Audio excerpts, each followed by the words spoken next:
घने जंगल में एक छोटी नदी के पास मोती नाम का हाथी और गुड्डू नाम का तोता रहते थे। उनकी दोस्ती पूरे जंगल में मशहूर थी। मोती की ताकत और गुड्डू की चतुराई ने उन्हें एक दूसरे के लिए अपरिहार्य बना दिया था। लेकिन लोमड़ी लल्लू, जो हमेशा ईर्ष्या से भरी रहती थी, उनकी दोस्ती को तोड़ने का मौका ढूंढ रही थी। एक दिन लल्लू ने मोती से कहा, तुम इतने बड़े और ताकतवर हो, फिर भी एक छोटे से तोते के साथ क्यों रहते हो? वह तुम्हारी मदद क्या करेगा?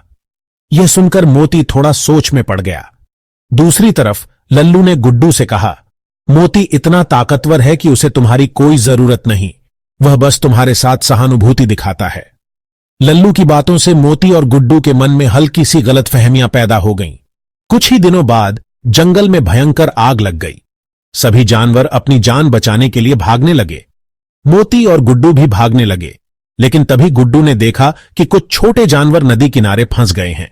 गुड्डू ने मोती को आवाज दी, मोती, हमें उनकी मदद करनी चाहिए।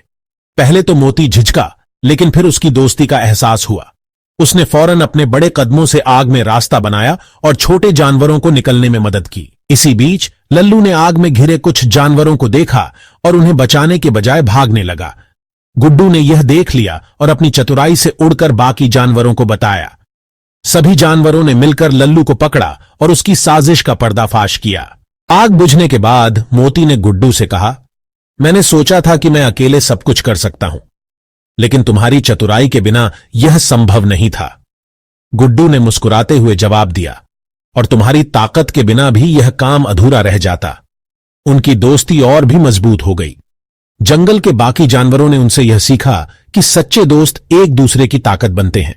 आखिरी में लल्लू, जो अपनी गलती पर पछता रहा था, ने उनसे माफी मांगी।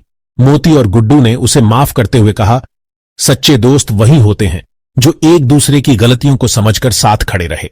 अब से मिलकर काम करेंगे।